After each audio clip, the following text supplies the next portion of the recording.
사도신경으로 신앙 고백하시겠습니다. 전능하사 천지를 만드신 하나님 아버지를 내가 믿사오며 그 외아들 우리 주 예수 그리스도를 믿사오니 이는 성령으로 잉태하사 동정녀 마리아에게 나시고 본디오 빌라도에게 고난을 받으사 십자가에 못 박혀 죽으시고 장사한 지 사흘 만에 죽은 자 가운데서 다시 살아나시며 하늘에 오르사 전능하신 하나님 우편에 앉아 계시다가 저희로서 산 자와 죽은 자를 심판하러 오시리라. 성령을 믿사오며 거룩한 공예와 성도가 서로 교통하는 것과 죄를 사하여 주시는 것과 몸이 다시 사는 것과 영원히 사는 것을 믿사옵나이다. 아멘. 찬송가 505장 찬양하시겠습니다.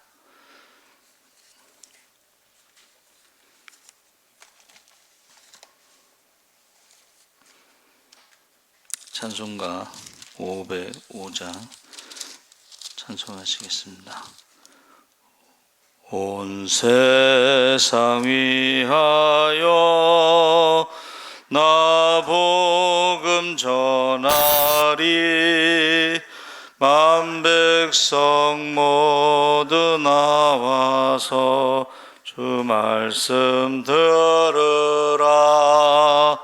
죄 중에 빠져서 헤매는 자들아, 주님의 음성 듣고서 너 구원 받으라.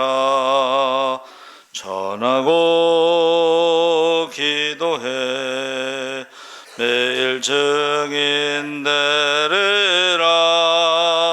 세상 모든 사람 다 듣고 그 사랑 알도록 온 세상 위하여 이 복음 전하리. 저죄인 회개하고서 주 예수 믿으라. 이 세상 구하려 주 돌아가신 것 나 증거하지 않으면 그 사랑 모르리. 전하고 기도해 매일 증인 되리라. 세상 모든 사람 다 듣고 그 사랑 알도록 온 세상 위하여 주 은혜 임하니. 주 예수 이름 힘입어 이 복음 전하자. 먼 곳에 나가서 전하지 못해도 나 어느 곳에 있든지 늘 기도 힘쓰리. 전하고 기도해 내일 증인 되리라. 세상 모든 사람 다 듣고 그 사랑 알도록. 아멘. 하나님 말씀은 창세기 2장 18절에서 25절까지 말씀을 보겠습니다. 구약 성경 2쪽에 있습니다. 창세기 2장 18절에서 25절까지 우리 다 같이 읽겠습니다. 여호와 하나님이 이르시되 사람이 혼자 사는 것이 좋지 아니하니 내가 그를 위하여 덮는 배필을 지으리라 하시니라. 여호와 하나님이 흙으로 각종 들짐승과 공중의 각종 새를 지으시고 아담이 무엇이라고 부르나 보시려고 그것들을 그에게로 이끌어 가시니 아담이 각 생물을 부르는 것이 곧 그 이름이 되었더라. 아담이 모든 가축과 공중의 새와 들의 모든 짐승에게 이름을 주니라. 아담이 돕는 배필이 없으므로 여호와께서 깊이 잠들게 하시니 잠들매 그가 그 갈빗대 하나를 취하고 살로 대신 채우시고 여호와 하나님이 아담에게서 취하신 그 갈빗대로 여자를 만드시고 그를 아담에게로 이끌어 오시니 아담이 이르되 이는 내 뼈 중에 뼈요 살 중에 살이라. 이것을 남자에게서 취하였은즉 여자라 부르리라 하니라. 이러므로 남자가 부모를 떠나 그의 아내와 합하여 둘이 한 몸을 이룰지로다. 아담과 그의 아내 두 사람이 벌거벗었으나 부끄러워하지 아니하니라. 아멘. 할렐루야. 예, 좋은 아침입니다. 잘 오셨습니다. 감사합니다. 이제 가정의 달 마지막 제주는 22일은 이제 21일이 부부의 날이고 22일은 이제 부부주일인데 오늘 말씀의 제목은 하와 창조라는 제목으로 말씀을 나누려고 합니다. 하나님이 왜 하와를 창조하셨는가? 18절 말씀에 아담을 돕도록 지어진 하나님께서 아담에게 돕는 배필로서 역할을 하도록 하와를 창조하셨습니다. 그렇다면 왜 하나님께서 아담에게 돕는 배필로서 하와를 창조하셨을까? 그것은 아담에게 짝할 만한 존재가 없었기 때문입니다. 그래서 우리 창조의 순서를 보면 식물을 먼저 창조하셨고 다음에 동물을 창조하셨고 동물 창조가 끝나자 가장 나중에 아담을 창조하셨는데 이 아담이란 말은 이제 흙이란 뜻인데 붉은 흙, 황토죠. 그런데 아직 하와가 존재하지 않을 때 아담 혼자 있을 때 하나님께서 두 가지를 하셨는데 하나는 에덴 동산에 있는 모든 나무와 열매는 다 먹을 수 있으나 선악을 알게 하는 나무와 생명나무를 먹지 말라. 이거 이제 하와가 창조되기 전에 명령하셨습니다. 그리고 그것을 먹는 날에 반드시 죽을 것이다. 그리고 말씀을 하신 후에 아담에게 이제 각종 동물들의 이름을 어떻게 짓나 하고 보셨는데 아담이 부르는 것이 이제 동물의 이름이 되었다. 그래서 우리가 그 전에 그 늑대와 추물이 그 영화 제목인데 인디안들이 이름을 짓는 방법이에요. 그래서 거기 미군 이제 군인이 늑대와 춤을 추는 걸 보고 그 사람의 이름을 늑대와 춤을 뭐 주먹 쥐고 일어서 뭐 이런 식으로 이름을 짓는데 그거 이름을 짓기 위해서는 이제 관찰을 하고 구분할 수 있는 뭐를 이렇게 찾아내야 되죠. 그래서 아담의 IQ가 굉장히 높았다 그렇게 표현하고 그것이 이제 아담의 능력으로 보는데 아담이 짝할 만한 존재가 없었다. 그래서 아담이 혼자 사는 것이 좋지 아니하니 하고 특별히 그 다른 모든 피조물에는 영혼이 없죠. 영적인. 그래서 영적인 것은 영혼이라는 것은 이제 교제할 수 있는 하나님과 교제할 수 있고 아담과 교제할 수 있는 영적인 존재로 하와를 창조하셨습니다. 근데 아담은 이제 흙이란 뜻이라고 그랬죠. 하와는 생명이란 뜻으로 야훼 하나님에 대해서 그 야훼라는 말과 하와가 어원이 같습니다. 생명이란 뜻으로.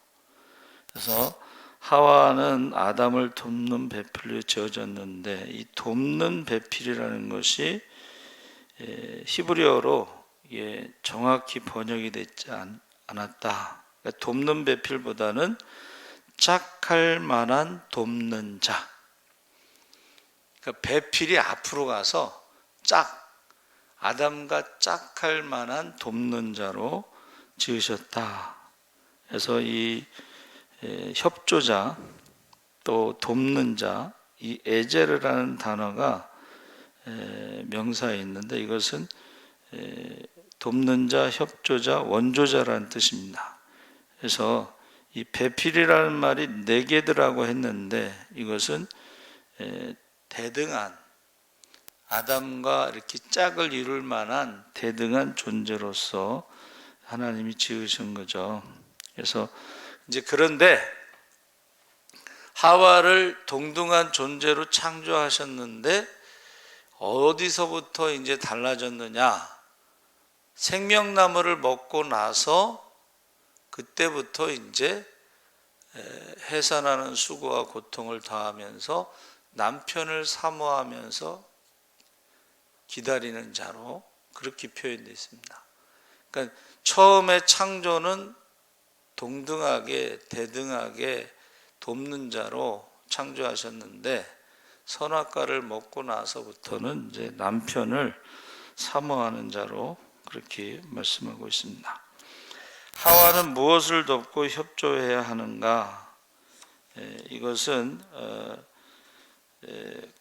하와가 아담부터 능력이 많거나 아담보다 지혜가 있어서 아담을 도울 수 있는 것이 아니고 하와가 아담의 그 머리 부분으로 창조되지 않고 갈비뼈로 창조되었다 했을 때 그 갈비뼈가 심장을 보호하는 갈비뼈로 해석하고 있습니다.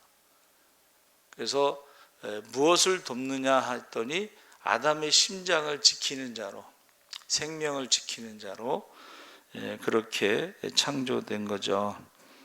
그래서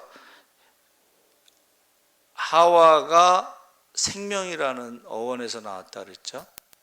그러니까 하와가 아담의 생명을 지키면서 생명을 낳는 유일한 존재죠. 그래서 이 하나님이 창조하신 것과 하와가 생명을 낳는 것은 같은 어원에서 나왔다 이렇게 우리가 알고 있습니다. 그래서 하나님께서 이스라엘 백성들이 그렇게 말을 안 들어도 그들을 보호하신 것은 이스라엘 백성들 가운데 여자의 후손으로 메시아가 나오기 때문에 그들을 지키셨다. 그래서 예수님의 족보 가운데 세 여자 다말과 룻과 라합은 세상의 기준으로 보면 일반적이지 않잖아요.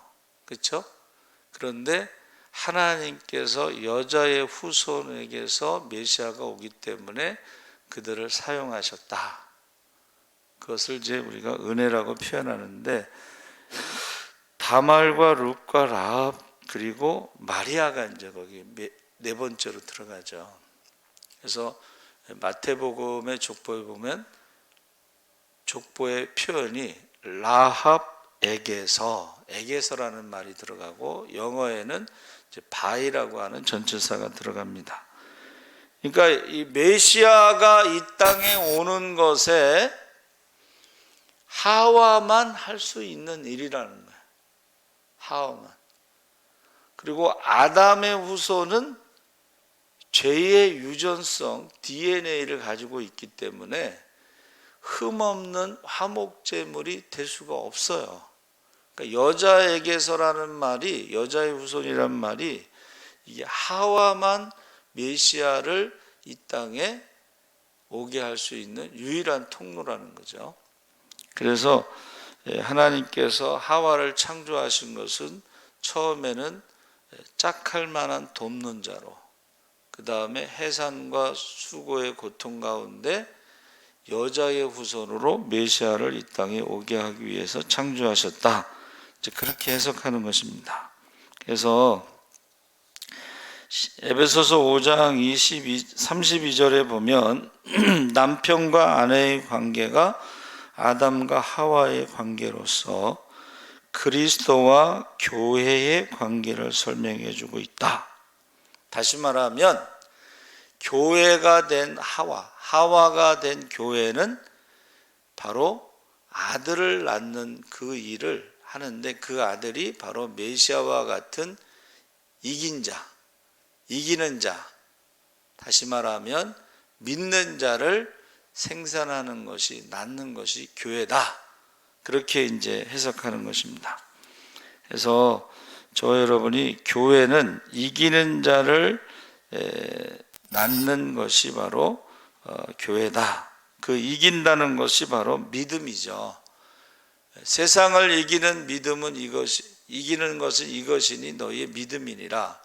세상을 이기는 이김은 이것이니 너희의 믿음이니라 했을 때에 교회는 믿는 자를 낳아야 되는 것입니다. 그래서 사도 바울이 전도를 내가 해산하는 수고로 믿음 안에서 낳은 자, 그리고 그 믿음의 자녀들을 위해서 눈물로 기도하는 것, 그렇게 표현하고 있죠. 그래서 그 여자가 낳은 자들이 결국은 14만 4천 명이라고 하는 믿음의 사람들을, 그래서 이게 숫자는 여기서 계시록에 나오는 것은 상징이죠. 믿는 자, 이기는 자를 14만 4천 명 그 자녀를 낳았다 그랬습니다. 그래서 그 요한계시록에 보면 12장에도 사내 아이를 낳고 또 아들을 낳고 이런 표현이 계속 나옵니다. 그래서 저와 여러분이 이제 이것을 11시 예배하고 본문이 같습니다. 그래서 11시 예배는 지금 창세기에 나오는 것과 에베소서에 나오는 것, 기독교 가정에 대해서 말씀을 나누려고 하는데, 우리가 믿는다고 하는 그 내용이 이제 사도신경이라고 그랬죠. 근데 그 복음을 우리는 십자가의 복음만 이야기하지만 사실은 복음의 원래 뜻은 하나님이 행하신 것들을 복음이라고 하는 거예요. 하나님이 행하신 것. 그 하나님이 행하신 것의 첫 번째가 창조죠. 그 창조에 여자 하와가 창조되고 여자의 후손에게서 메시아가 오신다. 그러니까 우리가 신앙 고백을 할 때 우리가 창조를 믿어야 되는 거예요. 하나님이 천지를 창조하셨다. 그 다음에 인간을 창조하셨을 때에 선악과를 먹고 죄와 사망이 들어오고 그 죄와 사망의 문제를 해결하시기 위해서 여자의 후손을 보내셔서 그 여자의 후손이 뱀의 머리를 밟고 뱀의 후손은 여자의 후손의 발 뒤꿈치를 상하게 하신다. 이 창조서부터 재림까지가 사실은 복음이 되는데 우리는 이제 주로 십자가의 복음을 전하죠. 근데 창조를 믿지 않는다면 메시아가 여자의 후손에게서 성령으로 해서 잉태되고 이런 것들을 믿을 수가 없는 거예요. 그래서 우리가 창조는 전능하신 하나님이 천지를 창조하셨다. 태초에 이것을 믿고 맨 마지막에 이제 마라나타 아멘 주여 수여 어서 오시옵소서라고 하는 재림까지 믿어야지. 또 그 후에 심판이 있죠. 그 후에 천국과 지옥이 있죠. 그래서 이것을 다 하나님이 행하신 복음이다. 그렇게 말하고 있는 것입니다. 그래서 하나님이 하와를 갈비뼈로 만드셨고 돕는 배필로 만드셨고 생명을 낳는 가장 중요한 그것도 여자의 후손에게서 나오는 메시아와 믿는 자들을 낳는 교회의 관계에 대해서 설명하고 있습니다. 그래서 제가 이 창조 질서에 대해서 생육하고 번성하라를 거스리는 것이 이제 동성애인데, 그 동성애에서 나온 게 에이즈라는 거죠. 에이즈가 뭐예요? 후천성 면역 결핍증. 여러분, 그 후천성 면역 결핍증으로 온몸에 암이 발생해요. 근데 그거를 안 가르치는 거예요. 동성애자들이 온몸에 암이 발생해서 비참하게 죽어갑니다. 일단은 가족이 없으니까 외롭고 경제적으로 힘들고, 그 치료를 다 나라에서 세금으로 해주는 거예요. 그러니까 그 부분에 대해서 이야기하지 않으면서 자꾸 동성애를 주장하는 거죠. 그래서 아담에게 필요한 것은 돕는 배필이라는 말에서 교제. 여러분, 저와 여러분이 지금 코로나로 한 3년 정도 횟수로 이게 방에서 이렇게 혼자 있고 자가격리하고, 이게 얼마나 힘들다는 걸 알죠. 그러니까 아담이 일이 많으니까 낮에 열심히 일하고 밤에 피곤해서 잘 수는 있지만, 아담에게는 교제할 수 있는 존재가 필요한 거예요. 교제. 사람은 혼자 살 수가 없어요. 그래서 이게 조금 부담되기는 해도 왜 말씀을 준비했는가, 이것은 자녀들의 결혼, 가정을 위해서 기도가 필요하기 때문에 부담되지만 말씀을 전하는 거예요. 혼자 사시는 분들도 있고 또 이혼한 사람도 있기 때문에 부담되지만, 그런데 신약에서 바울이 예수님이 오실 때가 되면 꼭 결혼할 필요는 없다, 혼자 사는 것도 좋다, 이 독신의 문제에 대해서 말하고 있습니다. 그러니까 결혼을 하게 되면 신앙생활하는 것도 좀 힘들고, 또 여러 가지, 바벨론 포로로 잡혀갈 때에 예레미야에게 결혼하지 말라고 그랬죠. 그래서 하늘에서부터 주신 독신, 그러니까 그것을 생각하면 지금 우리가 물론 이단들이 이제 결혼하지 말라 뭐 이렇게 이야기하는데, 그들이 주장하는 게 이제 예수님이 재림하실 때가 가까웠으니까 결혼하지 말고, 결혼해도 뭐 아이를 낳지 말고 그러는데, 그것이 100% 틀린 말은 아니에요. 성경에서 신앙생활하는데 혼자 있는 것이 더 신앙생활하기엔 좋을 수도 있고 충성할 수도 있고, 또 한 가지는 가정이 있으면 마지막 때에 바벨론 포로로 잡혀갈 때처럼 힘들다.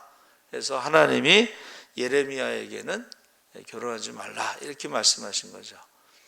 그래서 그 전에 여전사님들은 결혼을 하지 않고 헌신을 했어요. 근데 이제 결혼을 하지 않았기 때문에 은퇴 후에 저희 교단에서는 성락원이라고 하는 그것을 만들어서 은퇴한 여전사님들이 함께 사시도록 했어요.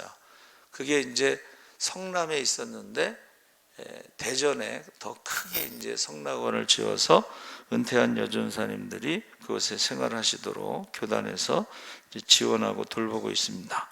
그래서 저 여러분이 이게 결혼을 하는 것이 창조의 섭리지만, 그러나 바벨론 포로나 재림할 때에는 결혼하지 않고 하는 것도 성경에 나와 있고, 또 한 가지는 바벨론 포로로 잡혀갔을 때에 이방 여자들과 결혼해서 자녀를 낳은 사람들이 있었어요.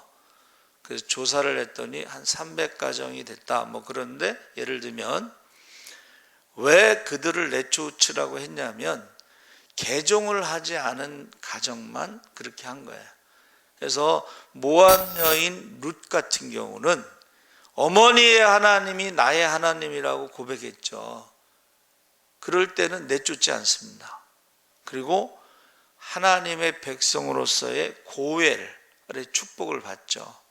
그래서 보아스와 결혼해서 자손을 낳고 이새의 그 아버지, 그러니까 오벳이 이제 종이다, 섬기는 자라는 뜻인데 그 예수님의 족보에 들어가는 축복을 받죠. 이방 여인이라 할지라도. 그래서 제가 이제 그 이혼한 가정에 대해서 상담할 때에 만약에 그 이혼한 부인이 기독교 신앙생활을 하겠다, 신앙을 갖겠다 그러면 다시 합치는 것이 성경적이다. 그러나 끝까지 개종을 거부할 경우에는 이제 성경에서는 내보내게 돼 있죠. 그래서 여러분, 하와는 메시아가 올 수 있는 통로, 믿음의 사람들을 낳는 교회를 상징한다 하는 것을 기억하시고 우리는 믿음의 자녀를 많이 낳아야 되는 거예요. 교회에서는. 할렐루야. 살아계신 하나님 아버지 감사합니다. 하나님이 왜 하와를 창조하셨는가 말씀을 나누었습니다. 하와가 창조된 것은 바로 생명을 낳기 위해서, 믿음의 자녀들을 낳기 위해서 창조하셨고, 여자의 후손이 메시아가 하와를 통해서 올 수 있도록 창조하셨습니다. 이제 우리가 아담이 혼자 있는 것은 교제할 수 있는 피조물이 없었기 때문에, 영적인 존재가 없었기 때문에 교제를 위해서 하나님과 교제하고 또 아담과 교제할 수 있도록 돕는 자로 창조하셨사오니 우리 교회가